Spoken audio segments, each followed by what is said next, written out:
सत्ता हो, कितना भी धन भरा पड़ा हो, फिर भी एक क्षण ऐसा आता है कि बेटी को विदाई करते समय बाप को लगता है कि मेरी सारी दुनिया, मेरा सारा दौलत, मेरा सारा धन कहीं चलेगा, कहीं चलेगा। क्यों रो रहा है? किस लिए? और मेरी बेटियों,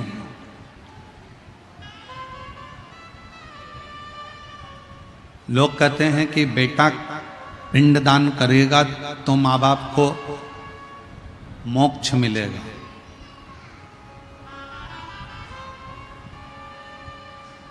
पुराण कहती है कि बेटा पिंडदान करेगा, तर्पण करेगा तो माँ बाप को मोक्ष मिलेगा। परशु महापुराण की कथा कहती है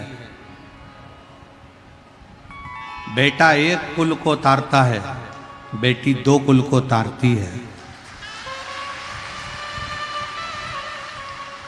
सारी पुराणे कहती है कि बेटा पिंडदान करेगा, तर्पण करेगा, तिलांजलि करेगा, तब माँ बाप को मोक्ष मिलेगा। शिव महापुराण की कथा कहती है माँ बाप का सबसे बड़ा मोक्ष कब होता है? जब वो अपनी बेटी का कन्यादान अपने हाथों से करते हैं।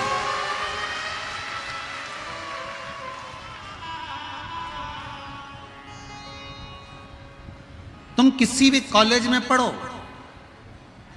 तुम कितनी अच्छे स्कूल में पढ़ो, तुम्हारी दोस्ती चाहे किसी से भी हो, हमें दिक्कत नहीं है, पर बेटियों से निवेदन है कितना भी अच्छा कॉलेज मिल जाए, कितनी भी अच्छे दोस्त मिल जाए, कितनी भी अच्छी तुम्हारी नौकरी लग जाए, पर एक बात याद रखना कि अपने माँ बाप को कन्यादान का मौका जरूर देना।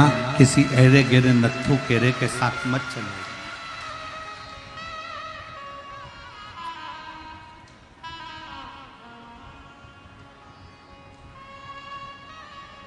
एक नर्क ऐसा होता है जिस नर्क में कन्यादान का पूछा जाता है। हमको बिहार की रीति रिवाज नहीं मालूम, पर हमारे यहाँ का रीति रिवाज है, हमारे यहाँ का रीति रिवाज है जब लड़की का कन्यादान करा जाता है तो आटे की एक लोई बनाई जाती है। इधर बिहार का तो हमको नहीं मालूम। आटे की एक लोई बनाई जाती है, उसके अंदर कुछ रख दिया जाता है, सोना चांदी रुपया पैसा, और लोई बनाकर जब कन्यादान होता है तो उस लोई को रखा जाता है, लड़के का हाथ नीचे रखकर फिर कन्यादान बाप करता है। बोलो इधर होता है कि नहीं होता, हमको नहीं मालूम, पर हमारे उधर की रीति है। लोग कहते हैं कि लड़का पिंडदान करता है, लड़का जब तलांजलि देता है तब माँ बाप को मोक्ष मिलता है। शिव पुराण कहता है कि बेटी के हाथ में जब वो आटे की लोई आती है और कन्यादान जब छूटता है, उस समय पर बाप जब कन्यादान कर रहा होता है, माँ जब कन्यादान कर रही होती है, हाथ में बस वो रखा कर जल जब छोड़ा जाता है कन्यादान का, उसी समय पर माँ बाप मोक्ष प्राप्त कर लेते हैं। फिर उनको कोई नरक नहीं भोगना पड़ता।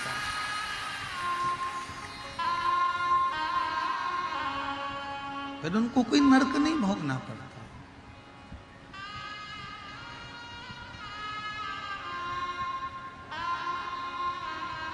एक हृदय की रीत है। जब पार्वती जी की विदाई हो रही थी, मैनावती अपने कक्ष में माता पार्वती को लेकर पहुंची। अपने कक्ष में मैनावती ने पार्वती जी को गोदी में बिठाकर कहा, लाडो विवाह तो हमने कर दिया, पिता के घर में कितना भी वैभव होना वो मूल नहीं है, पर पति के घर में जो वैभव होगा ना, उसमें अपनी जिंदगी को निकालना है।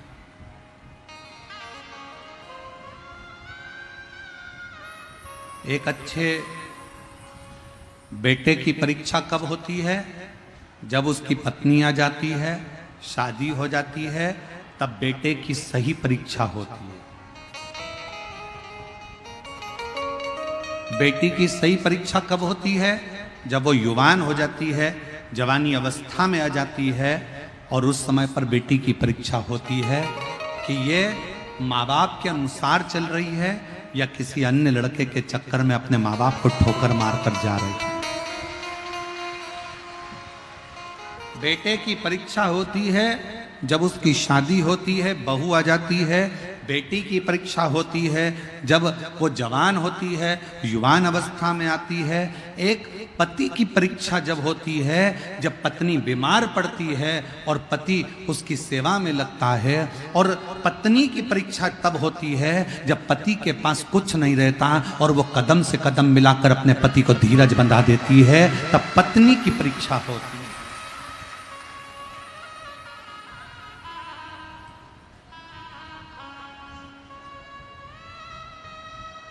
तब पत्नी की परीक्षा।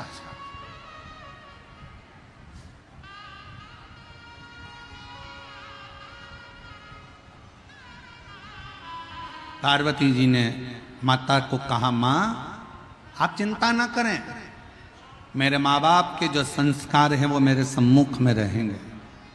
सम्मुख।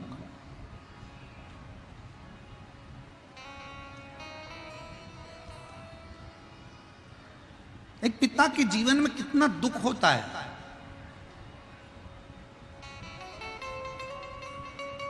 एक मां के जीवन का जो दुख है वो मां आंसू बहाकर निकाल देती है, पर बाप रोता भी नहीं है साहब। उसके जीवन का जो दुख है वो खुद जानता है।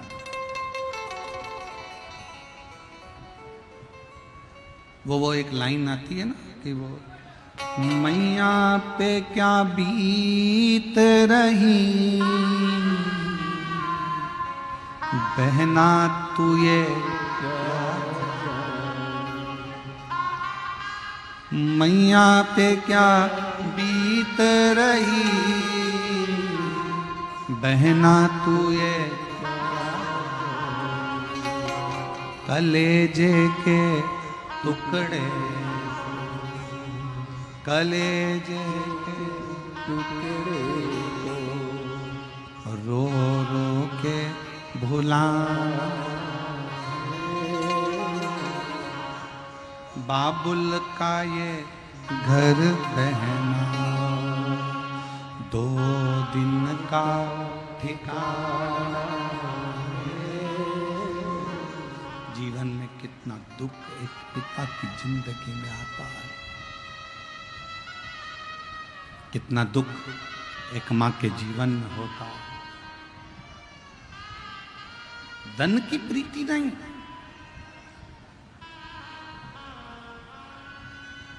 ज्ञान और व्यवहार, ये दो है। ज्ञान और व्यवहार तो कभी कभी ज्ञान पढ़ा की पढ़ा रह जाता है और व्यवहार काम आ जाता है। कभी कभी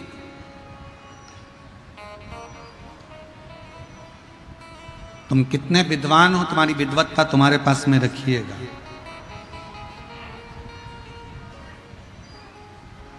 तुम कितने विद्वान हो, तुम्हारी विद्वत्ता तुम्हारे पास रखिएगा। कभी कभी एक अनपढ़ व्यक्ति भी सही कार्य कर कर चला जाता है और विद्वान पढ़े लिखे भी कई बार धरे की धरे रह जाते हैं। फिर निवेदन करूं, तुम्हारे पिताजी 10वीं पढ़े, 5वीं पढ़े, 6ठी पढ़े कि बिल्कुल नहीं पढ़े, अनपढ़ हैं। तुम्हारी माता 8वीं पढ़ी, 10वीं पढ़ी कि कॉलेज पढ़ी कि बिल्कुल अनपढ़ है। तुम्हारे माता पिता भले नहीं पढ़े पर तुम्हें तुम्हारे माँ बाप ने पढ़ा लिखा कर बाबू तो बना दिया। ये सामर्थ्य, ये उसकी सामर्थ्यता है। वो 8वीं तक पढ़ी है, वो 5वीं तक पढ़ी है, वो अनपढ़ है, वो अंगूठा टेक है, पर उसने अपने बच्चों को तो पढ़ाया है। अब देखा ये जाएगा वो अंगूठा टेक माँ, वो अंगूठा टेक पिता अपने बेटे को इंजीनियर, डॉक्टर, अपने बेटे को सब कुछ बना देता है। एक दिन अच्छे औहदे पर ले जाकर उसकी नौकरी भी लगवा देता है। देखना तो ये पड़ेगा कि वो अंगूठा टेक माँ और अंगूठा टेक बाप ने अपने बच्चे को इंजीनियर बना दिया। अब देखना ये है कि तुम पढ़े लिखे अपनी औलाद को कहां तक पहुंचाते हो, वो देखने वाली बात, वो देखने वाली बात। माँ घर में काम कर रही है तो भी बच्चे पर ध्यान रख रही है, माँ घर में रसोई बना रही है तो भी बच्चे का ध्यान रख रही है। और एक आज के जमाने के पढ़े लिखे लड़के, पढ़े लिखी लड़कियां जब विवाह हो जाता है तो उनको बच्चों को संभालने के लिए एक आया की जरूरत पड़ती है। बच्चों को संभालने के लिए आया की जरूरत है जो बच्चे को संभाले। झाड़ू लगाने के लिए झाड़ू वाली की, बर्तन वाले के लिए बर्तन मांजने वाली की, कपड़ा धोने वाले की, झाड़ू पोछा करने वाले की, रसोई बनाने वाले की, पूरे घर में सारे नौकर चाकर की जरूरत पड़ती है। पर एक अंगूठा टेक माँ झाड़ू भी लगाती है, पोछा भी लगाती है, बर्तन भी मांजती है, भोजन भी बनाती है और आए हुए मेहमानों का सम्मान भी करती है। और तुम जैसे बेटे को कभी कलेक्टर, कभी एसपी और कभी इंजीनियर, कभी डॉक्टर बना देती है। उसको नहीं आता कुछ भी, वो नहीं जानती, ज्यादा पढ़ा लिखी नहीं है। और सही बोलूं ना मेरी बहनों, ओ मेरी बिहार की जीजियों, कई मेरी जीजियां तो ऐसी आज भी बैठी हुई हैं और आज भी भारत की भूमि पर ऐसी माताएं हैं, ऐसे पिता हैं जिनको आज भी स्क्रीन टच मोबाइल चलाना नहीं आता, आज भी है। और स्क्रीन टच तो जाने दो, कीपैड पे भी कोई फोन लगा कर देगा तो बात कर लेगी, नहीं तो वो नंबर दबाना भी नहीं जानती। ये जो पीढ़ी है ना, जिसका दर्शन आज तुम कर रहे हो ना, ये पीढ़ी का दर्शन आने वाले समय में नहीं होगा। आने वाले समय में तो ऐसे बच्चे पैदा हो रहे हैं कि जब तक उनके हाथ में मोबाइल नहीं दो तब तक मुंह में एक निवाला नहीं लेते हैं।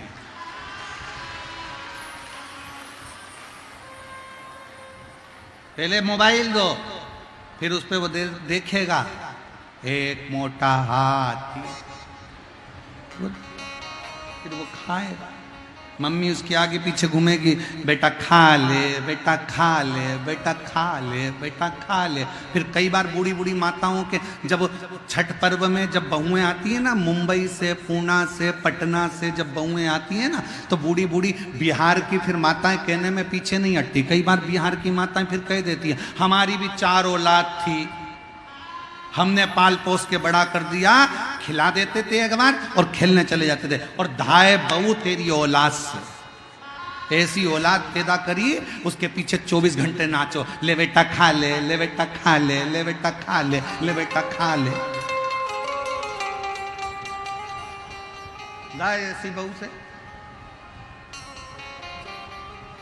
कहां ढूंढोगे उसको, कैसे ढूंढोगे उसको?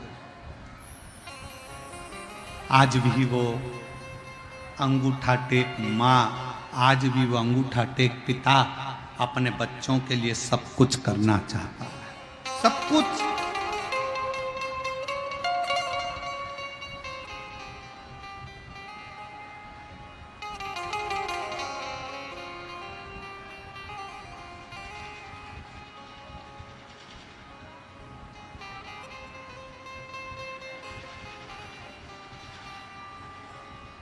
और जितने पढ़े लिखे लड़के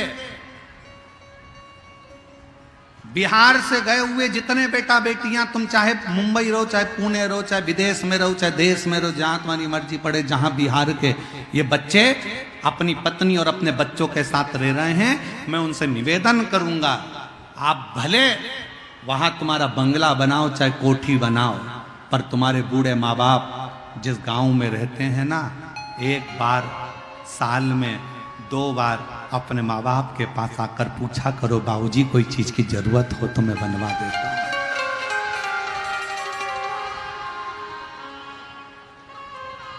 कुछ नहीं चाहिए, कुछ नहीं। कितनी मां बैठी है जो अपने बेटे से बोली एक बार, मेरे को साड़ी दिला, मुझे हाथ की चूड़ी दिला। जितनी मेरी जीजियां बैठी हैं, इन्होंने कभी अपने बेटों से नहीं कहा कि मुझे साड़ी दिला, मुझे चूड़ी दिला।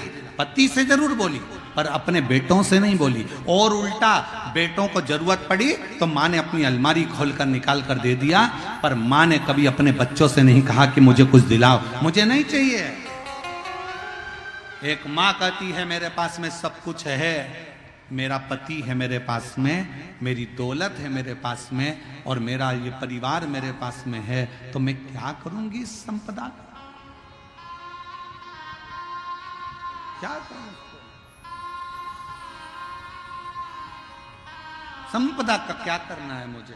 शिव महापुराण की कथा कहती है ज्ञान का अभिमान ना करिए, ज्ञान का अभिमान ना करिए, कुछ काम व्यवहारिकता में करने का प्रयास करिए।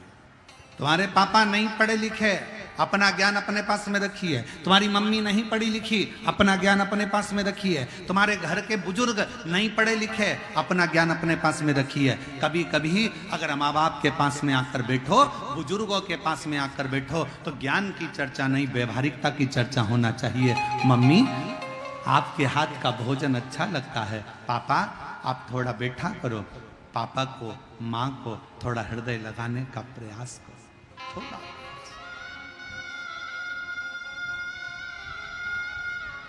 थोड़ा सा।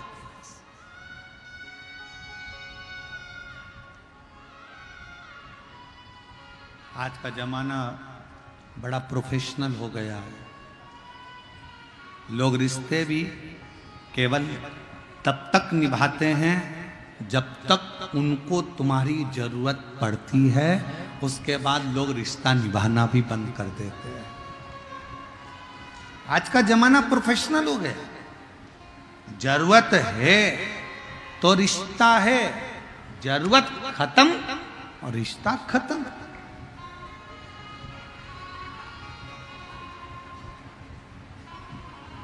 संबंध व्यवहारिकता का संबंध। भानुमति ने रामनाथ से कहा क्यों चिंता करते हो, अपने बच्चे हैं, आप चिंता ना करिए,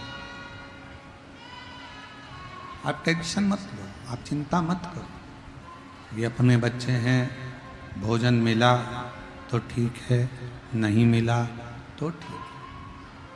ये आपसे कभी नहीं कहेंगे कि हमें भोजन मिला कि ना मिला, हमें कुछ मिला कि नहीं मिला, ये कभी नहीं कहेंगे, आप टेंशन मत लो। दरवाजा बजाया गया, आवाज लगाई,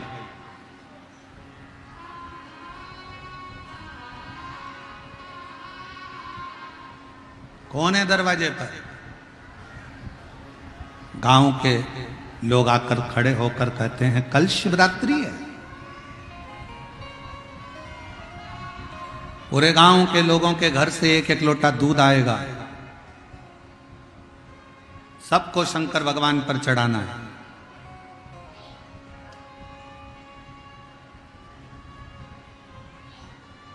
रामनाथ, तुम्हारे घर से भी एक लोटा दूध शंकर जी के मंदिर में, शिवालय में एक चढ़ाने के लिए आना चाहिए।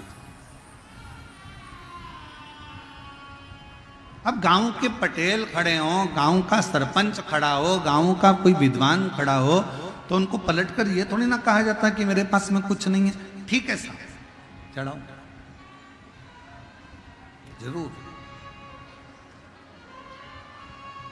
जब तुम्हारे दरवाजे पर कोई कुछ लेने के लिए आए ना, तुम्हारे दरवाजे पर अगर कोई कुछ लेने के लिए आए तो बिल्कुल कभी मत बोलो कि मेरे पास कुछ नहीं है, मैं नहीं दे सकती, मेरी तो इतनी बेकार परिस्थिति है, मैं कहाँ से लाके दूंगी, मेरे पास तो 1 रुपया नहीं है। नहीं, उससे कहो आप चिंता मत करो, आप कार्यक्रम करो, जब मेरा बाबा मुझे देगा ना तो मैं झोली भरकर तुम्हारे दरवाजे पर डालकर चली जाऊंगी, तुम चिंता मत करो।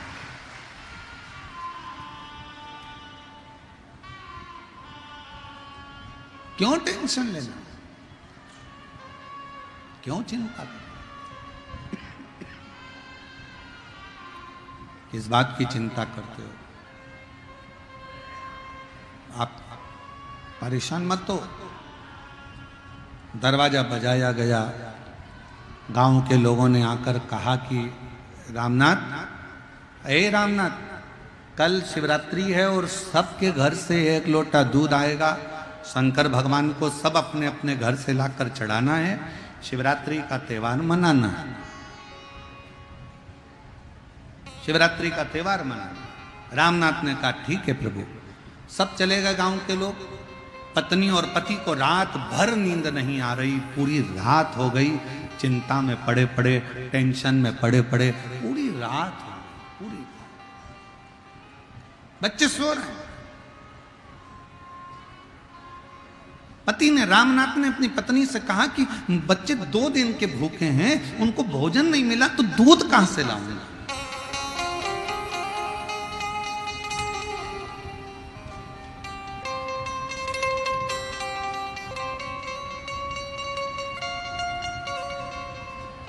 मैं दूध कैसे लेकर आऊं, कहां से लेकर आऊं।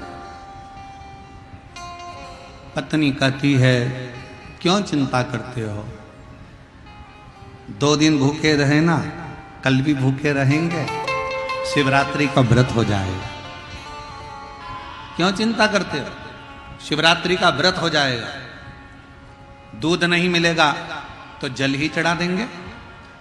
गांव के लोग क्या कहेंगे, सारे घर से 1-1 लोटा दूध आना है और गांव के लोग क्या कहेंगे।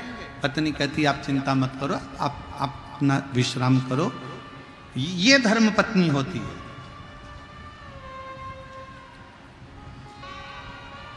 कितना भी कर्जा हो जाए, धर्म पत्नी खड़ी होकर कहे चिंता मत करो, कमाएंगे जब देंगे। पति कह रहा है मैं तो मर जाऊं तो अच्छा, सुसाइड कर लूं, नहर में चले जाऊं, नदी में चले जाऊं, कहां से कर्जा चुकाऊंगा। पत्नी उस जगह पर खड़े होकर कह दे तुम्हें चिंता करने की जरूरत नहीं है, जब आएगा तब देंगे। मरने का प्लान छोड़ो और व्यापार आगे कैसे बढ़ाना है, उन्नति की ओर कैसे बढ़ना है, अपन को कितनी मेहनत करना है, उस पर ध्यान दिया जाए।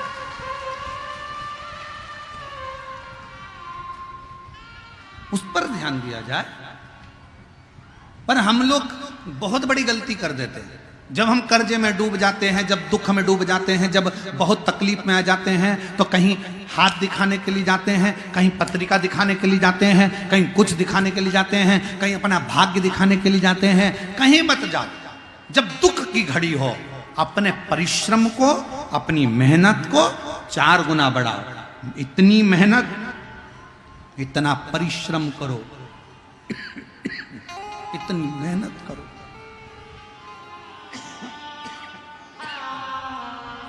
इतना परिश्रम, इतनी मेहनत करो, इतना परिश्रम करो और भगवान पर विश्वास रखो, भरोसा रखो, सफलता मिलेगी जरूर।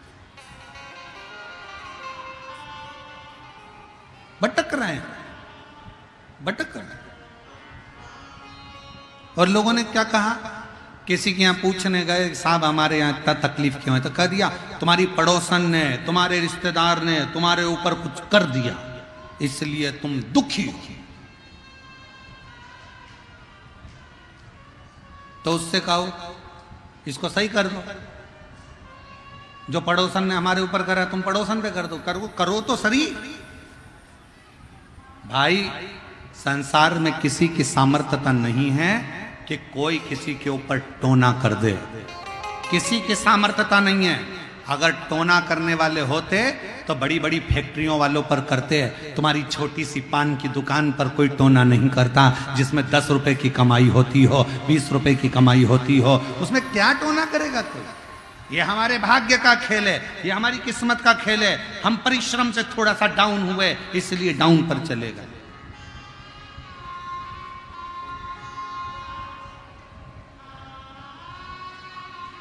बड़ा होगा और मत बुरे कर्म कर वरना पछताएगा। भगवान की आंखों से तू बच नहीं पाएगा, तू बच नहीं पाएगा। अरे ओ अज्ञानी मत करना डरी, अरे ओ अज्ञानी मत करना डरी। तेरे कर्म का फल भी तू ही पाएगा, जैसा इसकी आवाज बढ़ाओ अंदर के मत बुरे वरना पछताएगा। भगवान की आंखों से तू बच नहीं पाएगा, तू बच नहीं पाएगा। अपना परिश्रम पूर्ण रखिए। जब अपना परिश्रम पूर्ण होगा, संघर्ष पूर्ण होगा, तो फल जरूर मिलेगा। बहुत दूर दूर से आप लोग आए हैं कथा श्रवण करने के लिए, बहुत दूर दूर से आप यहाँ पहुँचे हैं कथा सुनने के लिए। परिश्रम कर कर ही तो पहुँचे हो, मेहनत कर कर ही तो पहुँचे हो। अब जब इतनी मेहनत कर कर इतनी गर्मी में आप कथा सुनने के लिए आए हो, तो मेरा भोले बाबा आपको क्या खाली लौटा देगा? मेरा शंकर भी तो कुछ ना कुछ देकर भेजेगा यहाँ से आपको। शिव दिए बिना नहीं भेज सकते।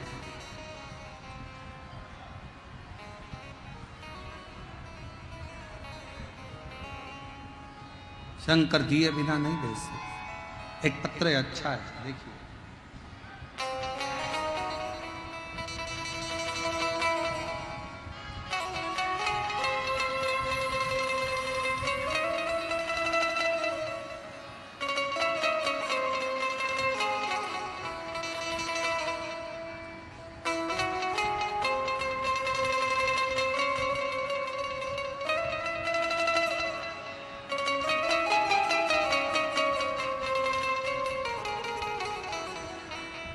बबली पति श्वेत जायसवाल हैदराबाद में रहती हैं, हैदराबाद से हैं।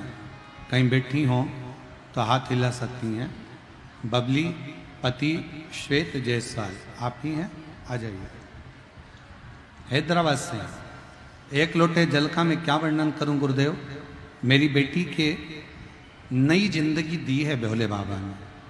मेरी बेटी आद्या जायसवाल जब वो 2 साल की थी तो उसके चेहरे पर एक दाग आ गया था, और वो दाग चेहरे का डॉक्टर के हिसाब से ये दाग पूरे शरीर पर फैल जाता है।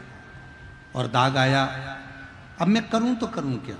जितने डॉक्टरों को दिखा सकते थे दिखाया, पर वो दाग सही नहीं हो रहा था। डॉक्टर एक ही बात कहते थे कि ये दाग धीरे धीरे पूरा शरीर सफेद कर देता है, पूरा शरीर बेकार कर देता है।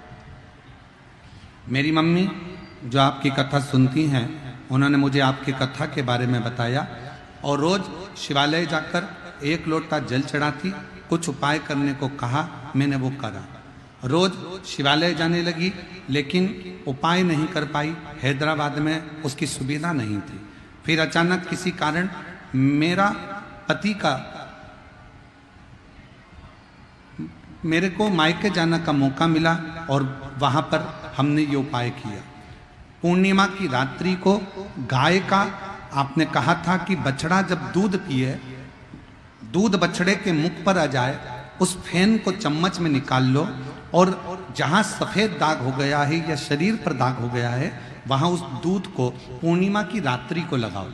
रात्रि को थोड़ी देर लगाने के बाद चंद्र की रोशनी में रखने का शिव जी के नाम का श्री शिवाय नमस्तुभ्यम का उच्चारण करो, और फिर स्नान करा दो। हमने हमारी बेटी के साथ में वही पूर्णिमा वाला उपाय किया, और बाबा की कृपा से आज मेरी बेटी का पूरा शरीर मात्र 15 दिन के अंदर ही ठीक हो गया। मैं बाबा को यहाँ प्रणाम करने के लिए, मैं शिव को नमन करने। एक पत्र और बड़ा सुंदर है।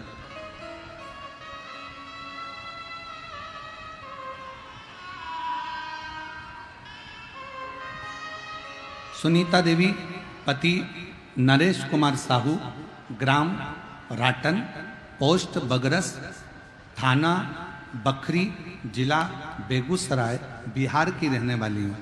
कहीं बैठी हो तो बेलपत्र लेने के लिए आ सकती है। मेरा मोबाइल नंबर ये है। गुरुजी, मैं बाबा का क्या गुणगान करूं? काफ़ी हताश और परेशान थी बाबा। हमारा नाती 4 वर्ष का हो गया परंतु कुछ भी बोलता नहीं था। बहुत सारे डॉक्टरों से दिखाया, कुछ सुधार नहीं हुआ। एक जगह डॉक्टर साहब बोले इसके गले में ऑपरेशन करना पड़ेगा। कुछ समझ में नहीं आ रहा था। परिवार के सभी लोग काफ़ी चिंतित हो गए थे। हमारी देवरानी आपकी कथा टीवी पर सुनती है, उसने हमें बताया कि सीहोर वाला बाबा कथा है, सुना करो। 1 लोटा जल सभी समस्या का हल। बाबा आपकी भी समस्या का हल करेंगे। शिव कथा में कुंदकेश्वर महादेव के नाम लेती, शंकर जी को चढ़ा हुआ जल लाती और बच्चे को पिला देती, बच्चे के चेहरे पर गले में लगा देती। मैं बाबा का क्या गुणगान करूं गुरुदेव? जो बच्चा डॉक्टर के हिसाब से बिना ऑपरेशन के बोल नहीं सकता था, उसको ऑपरेशन की जरूरत नहीं पड़ी और आज मेरा बच्चा 4 साल का पूरा बोलने लगा। मैं बाबा को प्रणाम करने के लिए आई हूँ, बाबा को नमन करने।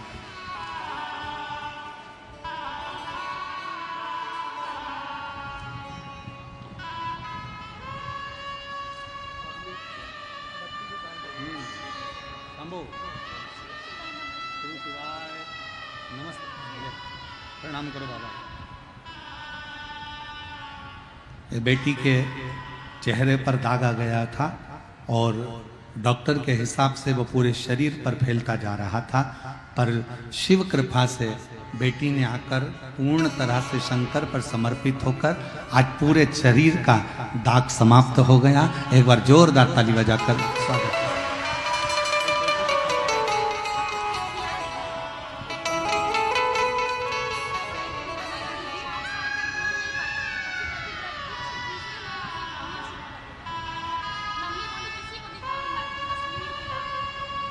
ये बालक 4 साल तक बोलता नहीं था और पशुपति व्रत और बाबा के भजन से आज पूर्ण तरह से बोलता है। एक बार जोरदार ताली बजाएं साथ।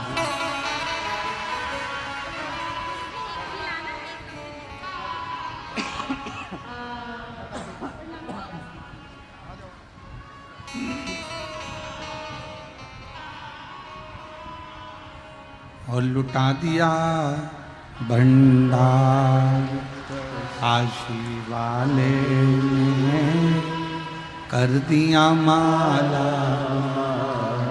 काशी वाले, जो जैसी भावना लाया वो वैसा साई फल पाया, नहीं खाली उसे लौटाया, वो मन ही मन हर्षाया, और कर दिया माला काशी वाले, लुटा दिया भंडार काशी वाले। शिव पर आश्रित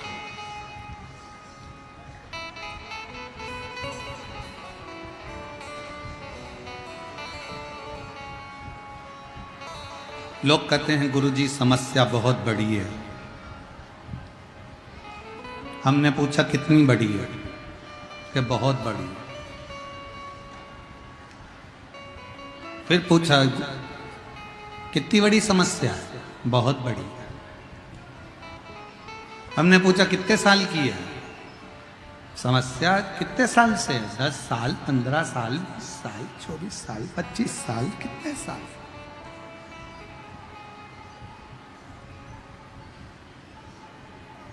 कहा गुरुजी बहुत समस्या, बहुत बड़ी समस्या। हमने कहा समस्या कितनी भी बड़ी हो, कैलाश पर्वत पर बैठने वाले महादेव से बड़ी नहीं हो सकती है। वो उसके चरणों की रज है।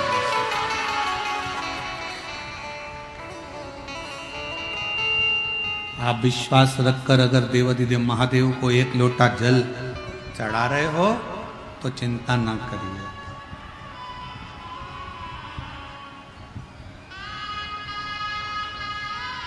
आप शिव को आश्रित होकर शंकर की शरणागति लेकर उसको भज रहे हो।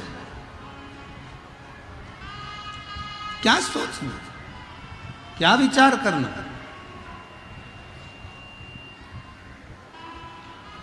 महाराज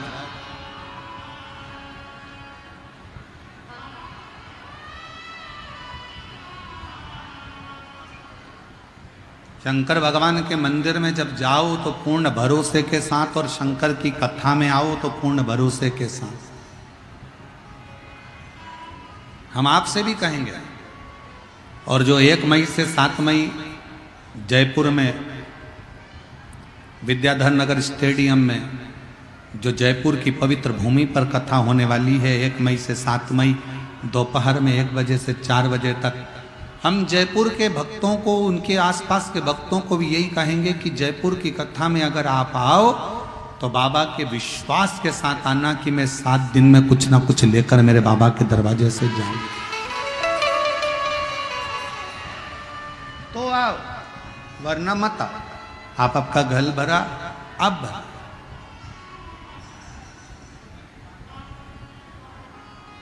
आश्रित होकर चलो। एक पत्नी का सबसे बड़ा क्रम है वो अपने पति को बल दे। सीखो भगवान शंकर की कथा से।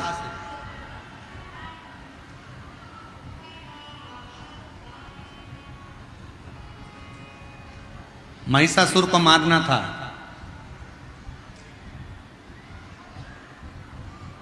महिषासुर को मारना है। देवताओं ने एकत्रित होकर विचार करा कि इसको मारेगा कौन। कहा इसको वही मार सकता है, इसने वर में मांगा है कि मैं किसी स्त्री के हाथ से मरूं। तो इतने में भगवान ब्रह्मा जी बोले कि, भगवान विष्णु बोले कि एक काम करो ब्रह्मा जी, तुम्हारी धर्मपत्नी ब्रह्माणी को कह दो कि वो महिषासुर को मार दो। ब्रह्मा जी बोले मेरी पत्नी ब्रह्माणी महिषासुर को नहीं मार सकती। क्यों? क्योंकि ब्रह्माणी ने मुझे श्राप दिया है कि पूरी पृथ्वी पर मैं केवल एक जगह पर पूजा जाऊंगा, वो पुष्कर की भूमि है। ब्रह्माणी का मुझे श्राप लगा है। पत्नी अपने पति को अपशब्द कह रही है तो धर्म पत्नी कैसे महिषासुर को मार सकती है? तो ब्रह्मा जी ने कहा भगवान विष्णु से आप लक्ष्मी जी से कह दो कि महिषासुर को मार दे। भगवान विष्णु ने कहा लक्ष्मी महिषासुर को नहीं मार सकती, क्योंकि लक्ष्मी ने मुझे श्राप दिया था कि घोड़े का मुंह लगेगा। जब वो सुंदर तैयार हो रही थी मैं उसको देखकर हंसा तो लक्ष्मी जी ने मुझे कह दिया कि तुम मुझे देखकर घोड़े जैसे हंसे हो, इसलिए तुम्हें घोड़े का मुंह लगेगा। तो लक्ष्मी भी महिषासुर को नहीं मार सकती। तब भगवान ब्रह्मा और भगवान विष्णु ने कहा शंकर भगवान आप पार्वती जी से कहो, पार्वती जी महिषासुर को मार सकती हैं, क्योंकि पार्वती जी आज तक शंकर भगवान से ऊंचे स्वर में बात नहीं करी है। पार्वती ने अपने अखंड सौभाग्य से सम्मानजनक बात करी। भगवान शंकर बोले मेरी पत्नी को तो क्रोध ही नहीं आता। शिवजी बोले मेरी पत्नी को गुस्सा नहीं आता। भगवान विष्णु ने कहा कुछ भी करो पर पत्नी को गुस्सा तो दिलाना पड़ेगा, चाहे कुछ भी हो जाए। तो शंकर भगवान कहने लगे मैं प्रैक्टिकल करके देखता हूं, तुम बताओ कि गुस्सा कैसे दिलाएं। तो कहा कि तुम बस पार्वती जी के सामने तुम अगर पत्नी को गुस्सा दिलाना है तो उसके बाप को बखानो, उसके पिताजी को बखानो, ठीक है। अब भगवान शंकर गुफा में गए, पार्वती जी ने भोजन दिया। शिव जी भोजन करते करते बोले री पार्वती गजब की बात है, तेरे बाप भी बड़ा गजब था, इतना करोड़ों का धन होने के बाद भी उसने कन्यादान में 1 रुपया नहीं दिया। पार्वती जी मुस्कुराती रही। पार्वती जी ने पूछा क्या क्या चाहिए था कन्यादान में? अरे कम से कम सोफा देता, अलमारी देता, फ्रिज देता, कूलर देता, वॉशिंग मशीन देता, इतना सारा सामान देता।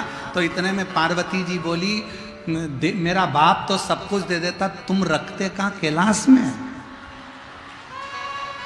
कि शमशान में रखने की जगह नहीं है, और करे बाप सामान दे देता। अब भगवान शंकर को लगा मैं इसके बाप तक पहुंचा, ये मेरे बाप तक पहुंच जाएगी थोड़ी।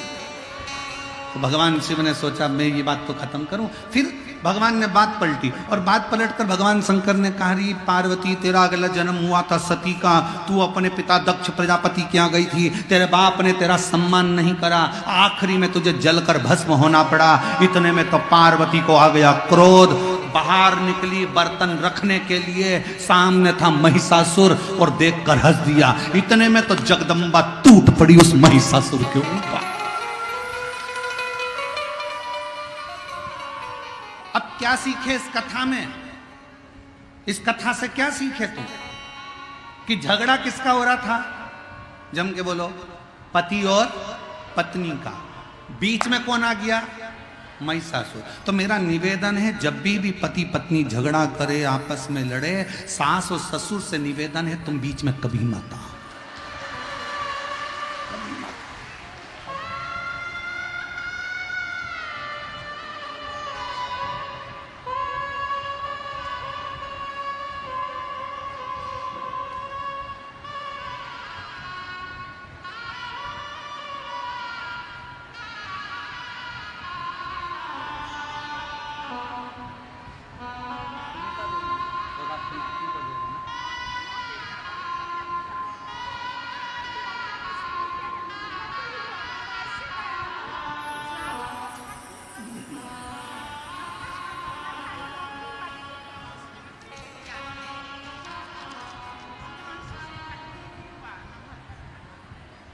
दीदी ने लिखा है, मेरा नाती बोलने लगा और मेरा एक बेटा जो कई सालों से नौकरी की तलाश में था, नौकरी नहीं लग रही थी, तब मैंने पशुपति व्रत किया और बाबा की कृपा से हाई स्कूल सेकंड में भौतिक का शिक्षक बन गया। मैं बाबा को यहाँ प्रणाम करने के लिए आई हूँ। बहुत बहुत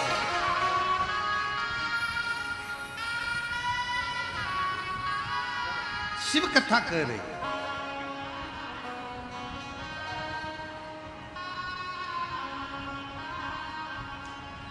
भगवान शंकर और पार्वती का झगड़ा हो रहा है और बीच में कौन आ गया? जम के बोले जरा, महिषासुर। जब पति पत्नी का झगड़ा हो, भूल से भी, बच्चों से भी कहेंगे, अगर पति पत्नी का झगड़ा हो, बच्चों से भी निवेदन है, ना मम्मी के पास जाना ना पापा के पास जाना, नहीं तो मंदिर के घंटे तेरा बजा। बच्चों को बिल्कुल ना जाए, थोड़ा शांति होगी अपने आप। और होता है कभी कभी पति कुछ बोल दे, पत्नी को गुस्सा आ जाए तो वो बच्चों को धो देती है, धो दे क्रोध। कथा कह रही है, भगवान शंकर का संवाद कर रहा है कि शिव तत्व कह रहा है, पत्नी अपने पति को यह विश्वास दिलाए कि तुम चिंता मत करो, तुम्हें टेंशन लेने की जरूरत नहीं। क्यों चिंता करते? किस लिए? आप उस पर भरोसा रखो, जरूर।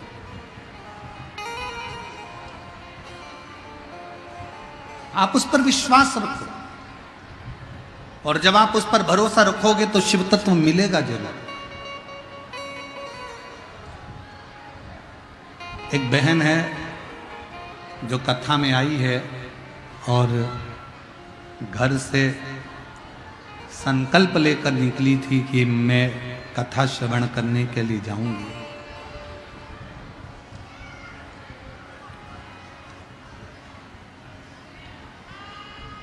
पंडाल में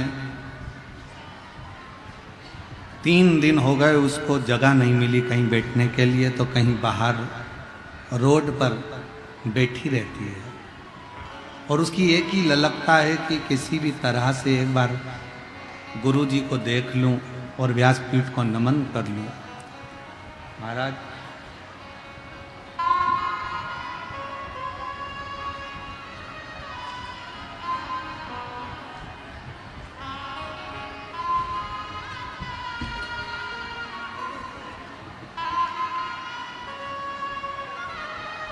विजया भारती, पति सुरेंद्र कुमार भारती मुजफ्फरपुर बिहार की हैं, कहीं बैठी हों तो वो एक व्यासपीठ पर जरूर आए, क्योंकि 3 दिन से इस महिला ने एक अन्न का दाना नहीं खाया है।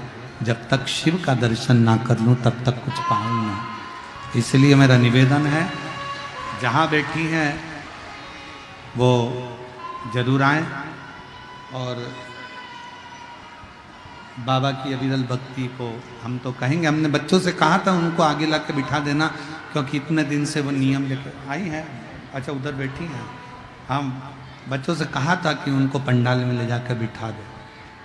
इतने दिन से बाहर बैठ रही थी, दर्शन नहीं मिल रहा था।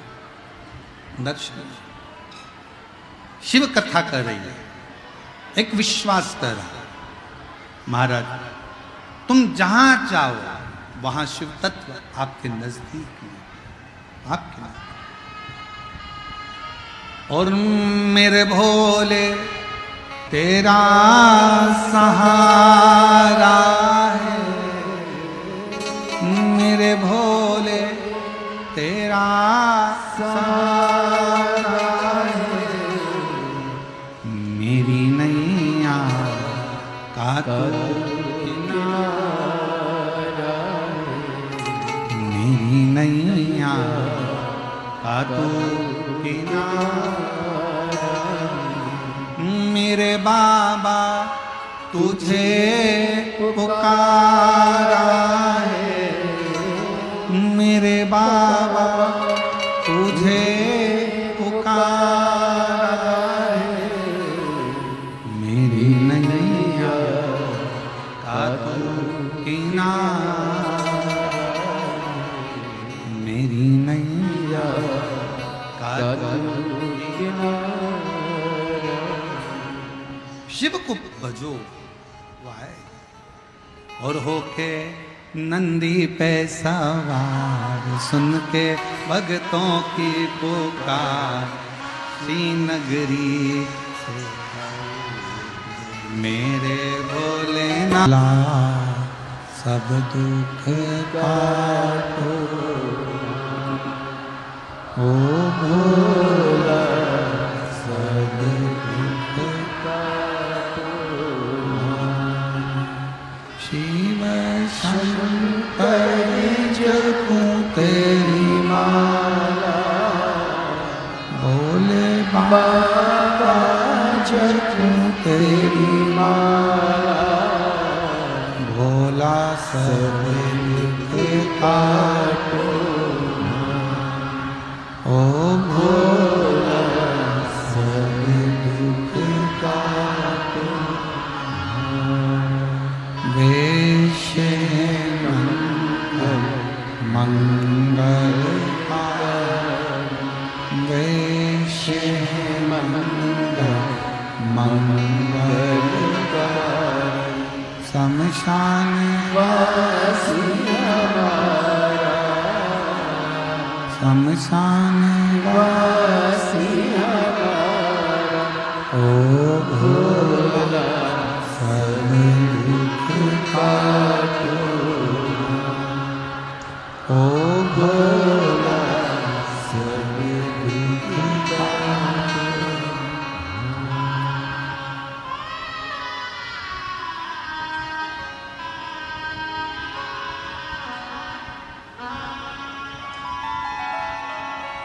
भगवान देवाधिदेव महादेव, भगवान शिव, ओगड़दानी, त्रिकालदर्शी, कैलाशी, विनाशी भगवान शंकर की कथा कर रहे हैं। धर्मपत्नी भानुमति अपने पति रामनाथ से कहती है कि क्यों चिंता करते हो, किस लिए, क्या टेंशन लेना, क्यों चिंता करना। शिव पुराण कहती है एक धर्म पत्नी का सबसे बड़ा फर्ज है वो अपने पति को बल दे।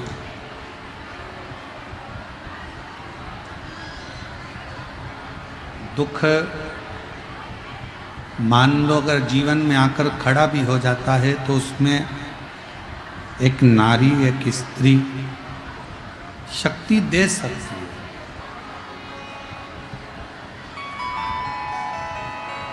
एक बल दे सकती है।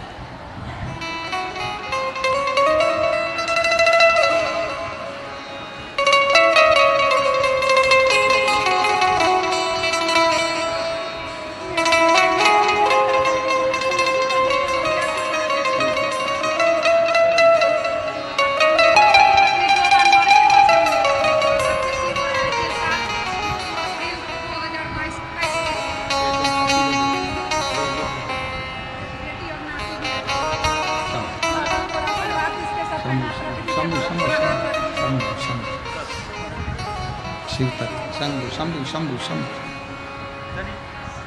शिव कथा कह रही है। भगवान शंकर का संवाद, भगवान शिव का संवाद कर रहा है, शिव तत्व कह रहा है। नहीं नहीं बस बस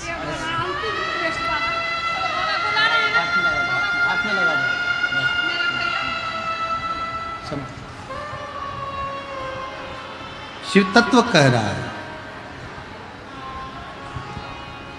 भगवान शंकर का संवाद कर रहा है, शिव महापुराण की कथा कर रहा है। एक नारी अपने पति को बल दे सकती है, शक्ति दे सकती है।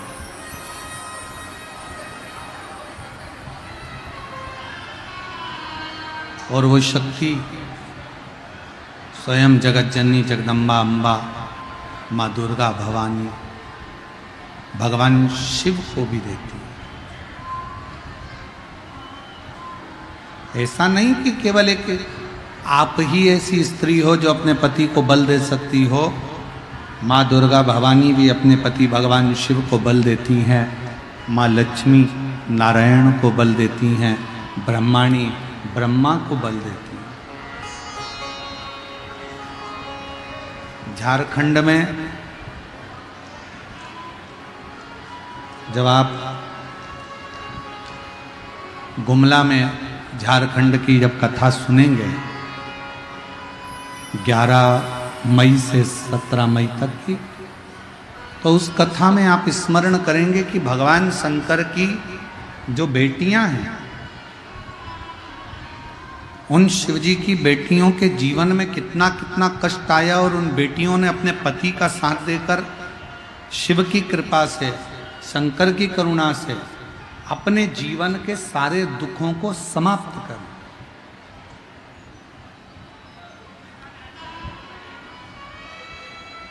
इसलिए उस कथा का नाम शिव बेटी शिव महापुराण की कथा रखा, जो झारखंड में होगी।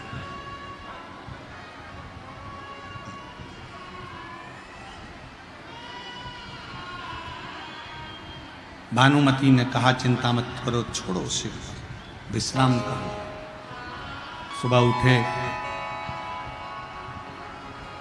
आज बच्चों ने कहा माँ 2 दिन से अन्न का दाना नहीं मिला, आज बहुत भूख लग रही है माँ, कुछ मिल जाता तो हम पा लेते।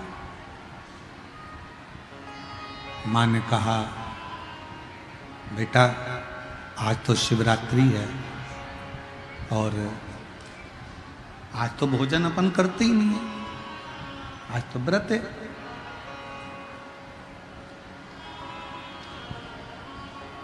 आज कहां भोजन करेंगे अपन, अपना व्रत है आज। महाराज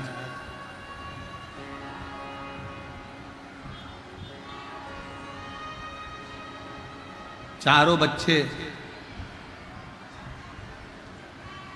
पार्थिव शिवलिंग का निर्माण करने लगे। कल कथा में कहा था मन घबराओ नहीं, भोलेनाथ मिलेंगे कभी ना कभी। वो जल में मिले, वो फल में मिले, काश में मिलेंगे कभी ना कभी। मन धीर धरो घबरा, थोड़ा सा धीरज बांध कर रखना, शिव मिलेगा।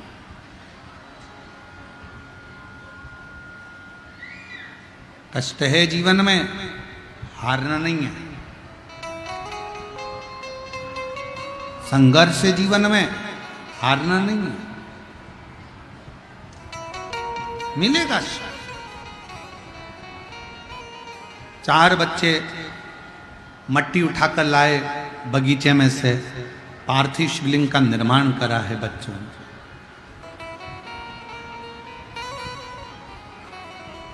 और पार्थिव शिवलिंग का निर्माण कर कर दौड़कर घर के अंदर गए।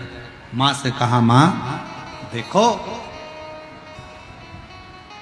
आज शिवरात्रि है, आप शंकर जी के मंदिर जाती, हमने शंकर जी को अपने घर में लेकर आए, हम शिव को अपने घर में लेकर आए। जब श्रावण के महीने की शिवरात्रि आती है, ऑनलाइन शिव जी की अभिषेक पूजन अपन लोग करते हैं। आप लोग करते हैं उस समय ऑनलाइन अभिषेक पूजन ऑनलाइन करी जाती है। और शिवरात्रि के समय पर जब ऑनलाइन पूजन करते हैं तो उसका प्रभाव यही रहता है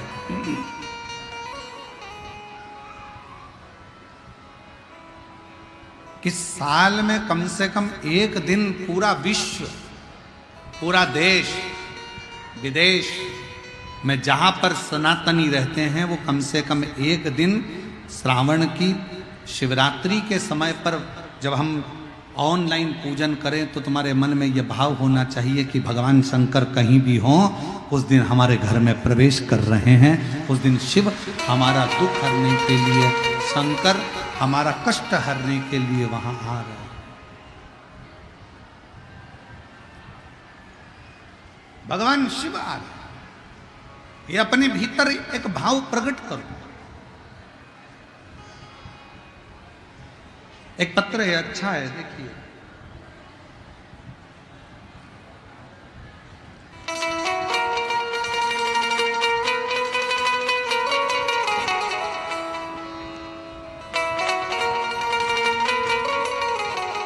मैं गायत्री देवी, जिला बेगूसराय, बलिया गांव की निवासी हूं। मेरा नाती विकास कुमार कई सालों से सरकारी नौकरी की तैयारी कर रहा था।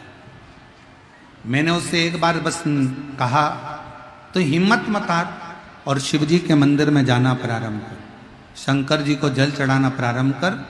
शिव जी के मंदिर में जाता, शिव जी के मंदिर में साफ करता, सफाई करता, और बाबा की ऐसी कृपा हुई कि आज मेरा नाती विकास कुमार सेंट्रल गवर्नमेंट की इंडियन आर्मी ट्रैफिक कंट्रोल में आज मेरे बेटे का सिलेक्शन हो गया, नाती का सिलेक्शन हो गया। कहीं बैठी हो तो हाथ हिला सकती हैं और यहाँ आ सकती हैं। एक और पत्र देखिए। मेरा नाम नीतू देवी है, मैं सहरसा की निवासी हूँ। मेरा घर सहरसा वार्ड नंबर 35 में। एक लोटे जल का मैं क्या वर्णन करूं। मेरा छोटा भाई नौकरी के लिए बहुत दिनों से प्रयास कर रहा था, लेकिन हर बार 1-2 मार्क से रह जाता था। एक दिन मेरी पड़ोसन ने बताया कि तुम्हें पशुपति व्रत करना चाहिए, और मैंने बेलपत्र में शहद लगाकर महादेव को चढ़ाने वाला करना चाहिए। मैं वैसा ही अपने भाई को बता दी और पशुपतिनाथ का व्रत करवाया और बेलपत्र वाला प्रयोग करवाया। आज बाबा की कृपा से मेरा भाई सरकारी नौकरी में लग गया और टीचर पद पर नियुक्त हो गया। मैं बाबा को धन्यवाद देने के लिए, कहीं बैठी हो तो बेलपत्र लेने के लिए आ सकती है। एक और पत्र है। मेरा नाम खुशबू कुमारी है, मैं झारखंड के दुमका जिले से आई हूँ। बाबा महादेव की कृपा का मैं क्या गुणगान करूँ। मैं अपने जीवन में बहुत परेशान थी, सरकारी नौकरी की तैयारी कर रही थी, पर मुझे लगता था कि मेरा सिलेक्शन सरकारी नौकरी पर कभी नहीं होगा। लेकिन मेरी दीदी और मेरी माँ आपका टीवी पर कथा सुनती हैं। उन्होंने बताया कि तुम उनको देखा करो और शिव कथा सुनो। मैंने कथा सुनना प्रारंभ करा, आपने मुझे बल दिया कि कभी हारना नहीं चाहिए, जीत निश्चित होगी। और मैंने फिर वापस पढ़ाई चालू करी और एग्जाम दिया। आज बाबा की कृपा से, पशुपतिनाथ की कृपा से, और मेरे बाबा ने ऐसी कृपा कर दी कि अक्टूबर 2023 में मेरा भी सरकारी नौकरी में सिलेक्शन हो गया। मैं बाबा को यहाँ प्रणाम करने के लिए आई हूं। शिव करते क्या?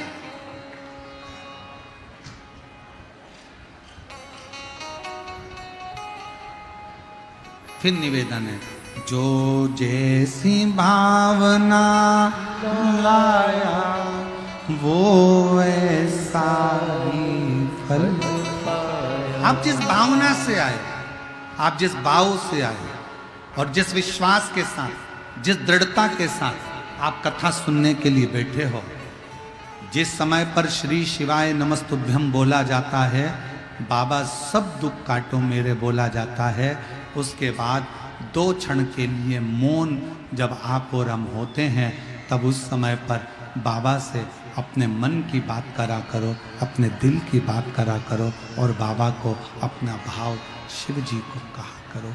भगवान शंकर उसको स्वीकार करेंगे, शिव उसको स्वीकार कर कर अपने भीतर आकर विराजमान होंगे और शिव तत्व अवश्य फलीभूत होगा, फल देगा।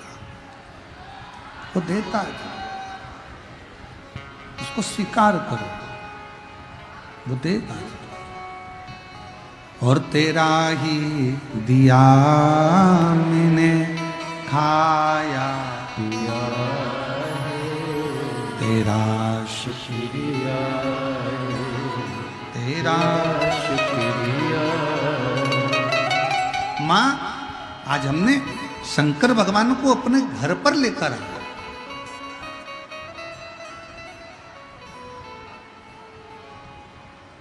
माँ, शिवजी अपने घर पर आए। शंकर भगवान और अपने घर पर।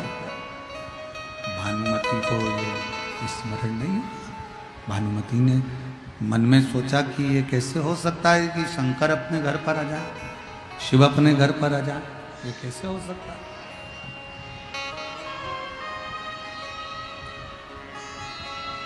भानुमति ने अपने पति रामनाथ से कहा, चलो दर्शन करते हैं। पार्थिव शिवलिंग, 4 बच्चों ने 4 पार्थिव शिवलिंग का निर्माण किया। 4। ये शिव महापुराण की कथा कहती है, तुम्हारे घर में अगर एक शंकर जी का शिवलिंग है, कोई ने दूसरा शिवलिंग दे दिया, पूजन में 2 शिवलिंग हो गए, पूजन में 3 शिवलिंग हो गए,